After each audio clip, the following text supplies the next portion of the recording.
भगवान को लेने गए।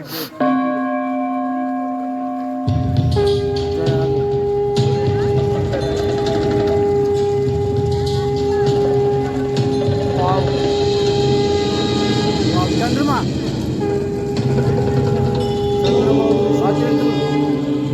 वंदे बोधमयं नित्यं गुरुं शंकररूपिणं यमाश्रितो हि वक्रोऽपि चन्द्रः सर्वत्र वन्द्यते। भवानी शंकरौ वन्दे श्रद्धा विश्वासरूपिणौ याभ्यां विना न पश्यन्ति सिद्धः स्वान्तः स्थमीश्वरम्। तुम त्रिभुवन गुरुवेद बखाना आन जीव पावर का जाना। विश्वनाथ ममनाथ पुरारी त्रिभुवन महिमा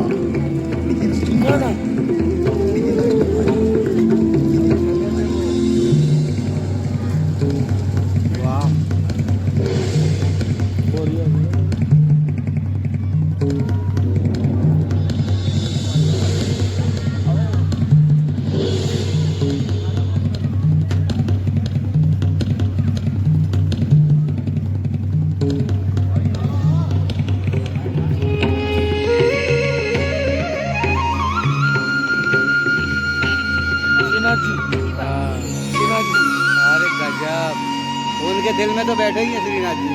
वाह,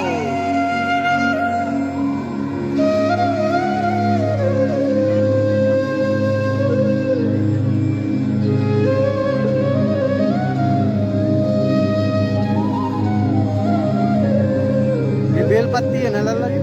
नहीं, ये मोरपंख है। अच्छा, मोरपंख। अच्छा,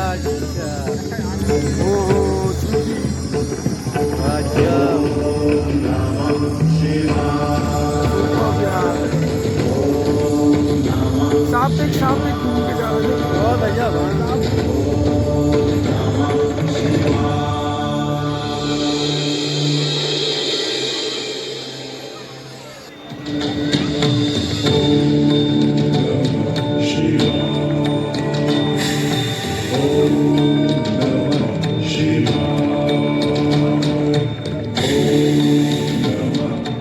तो आइए प्रवेश करते हैं एक कालातीत कथा में, जिसकी काल गणना असंभव है।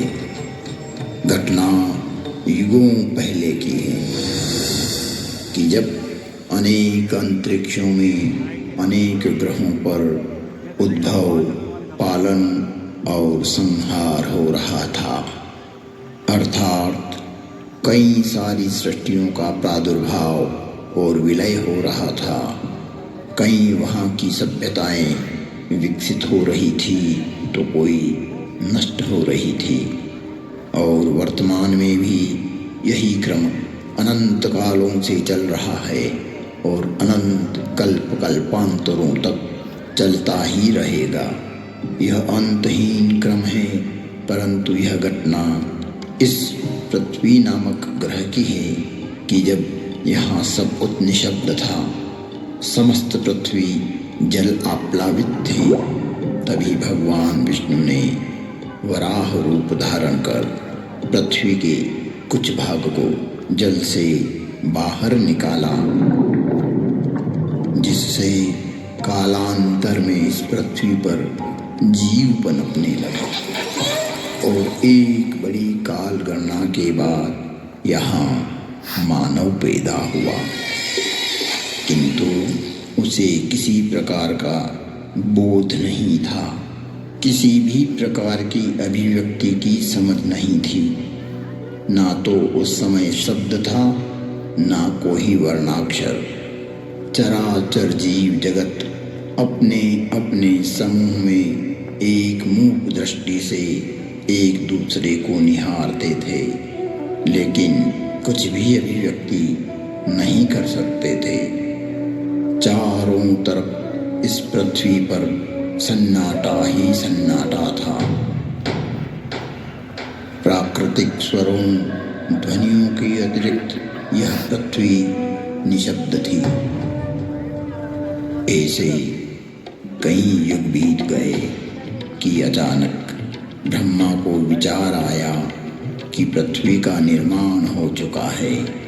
विष्णु ने अपनी व्यवस्था भी व्यापित कर दी है, लेकिन शब्द की उत्पत्ति कौन करेगा? बिना वाणी अभिव्यक्ति कैसे हो पाएगी? जब ब्रह्मा और विष्णु को प्रेरणा हुई कि देवों के देव महादेव ही इस सृष्टि में शब्द की स्थापना कर सकते हैं, शब्द ब्रह्म का दान दे सकते हैं।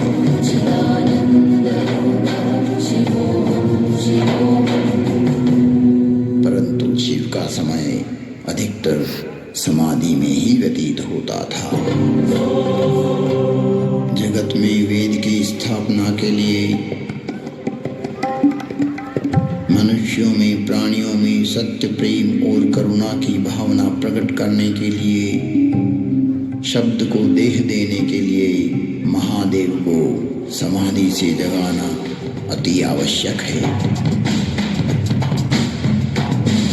जब ब्रह्मा, विष्णु और सारे देवताओं ने महर्षि पाणिनि को प्रेरणा की कि वो महादेव को प्रसन्न कर जगत में शब्द प्रकट करने की प्रार्थना करें,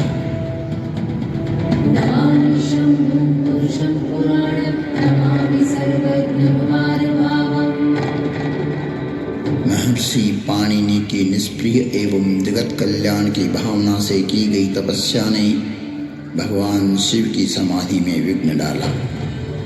महादेव की समाधि असमय भंग हो गई। महादेव के जागते ही उनका रौद्र रूप प्रकट हुआ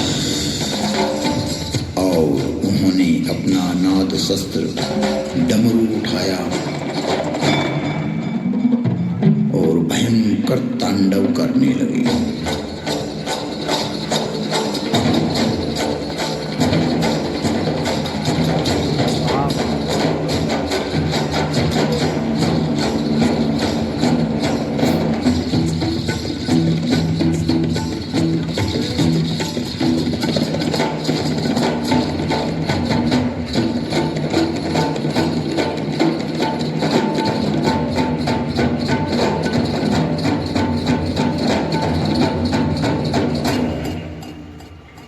इतना भयंकर तांडव किया कि पृथ्वी हिलने लगी, आकाश में बिजलियां कौंधने लगी। पृथ्वी को हिलते देख ब्रह्मा ने सोचा कहीं प्रलय की वेला तो नहीं आ गई। चारों तरफ समुद्र में उफान आ रहा था,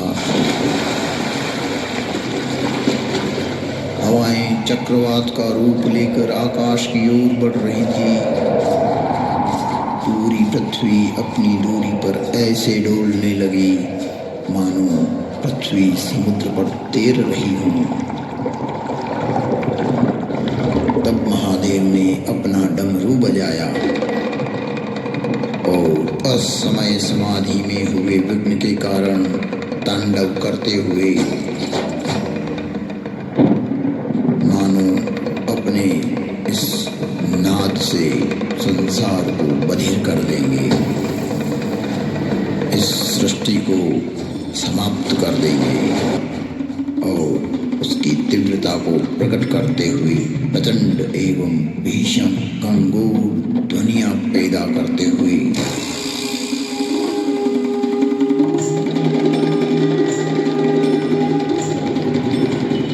उग्र एवं महिमामय भयंकर डमरू नाद किया, जिससे प्राणी मात्र की श्रवण इंद्रियां लुप्त हो गई। नाद इतना भयावह था कि प्राणी मात्र के कर्ण भेद हो गए। कुछ काल के लिए यह स्थिति बन गई। महादेव तांडव करते हुए अपनी उग्र नाद वाद्य से कुछ ऐसी शाब्दिक रचना की जो आज इस भूमंडल पर शब्द और श्रवण का कारण है, जिसे महर्षि पाणिनि ने अवरुद्ध हुई अपनी श्रवण इंद्रियां पुनः जागृत होने पर शब्दों में पिरोया। जगत कल्याण के लिए महादेव की प्रेरणा से नाद वाद्य से निकली हुई ध्वनियाँ जो आज इस संसार में व्याप्त है। इस भूमंडल पर कोई भी व्यक्ति किसी भी भाषा में अपनी अभिव्यक्ति करता हो, उसका उद्गम स्रोत महादेव का डमरू ही है। और वो डमरू इस प्रकार बोला, ऐं ऋल ऋक ऐं ऐऔच हयवरट लण यमगणनम जभय गणदश जब गणदश खपचटत चटतव कपय शशशर हल।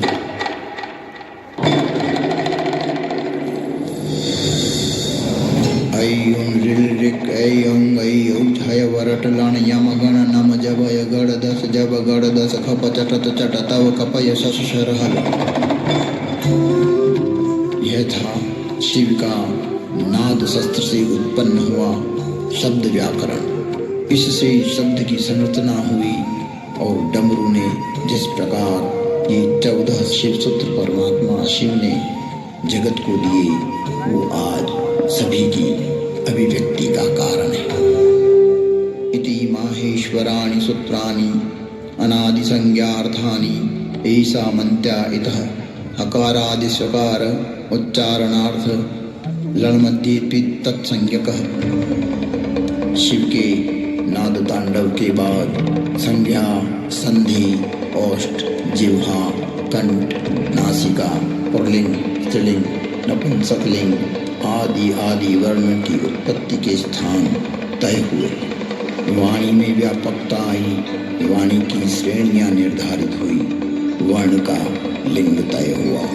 मुख और नासिका से एक साथ उच्चारित होने वाले वर्णों की उत्पत्ति हुई, जो लघु सिद्धांत कौमुदी में संक्षिप्त रूप से वर्णित है, जिसका विस्तार सिद्धांत कौमुदी में प्रतिपादित हुआ है, जिसे हम अल्प समय में अभिव्यक्त नहीं कर सकते।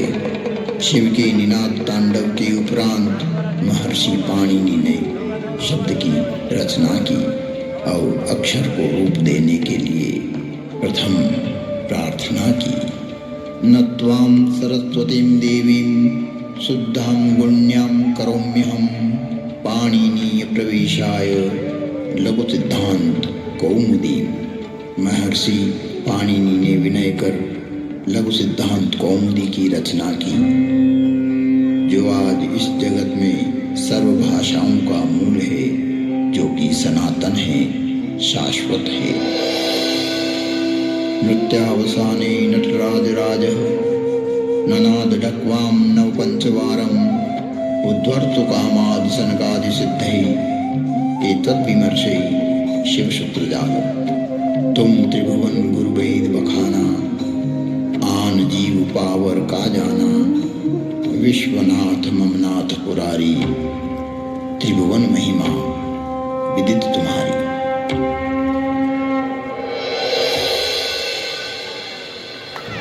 Awesome. Om Namah Shivaya.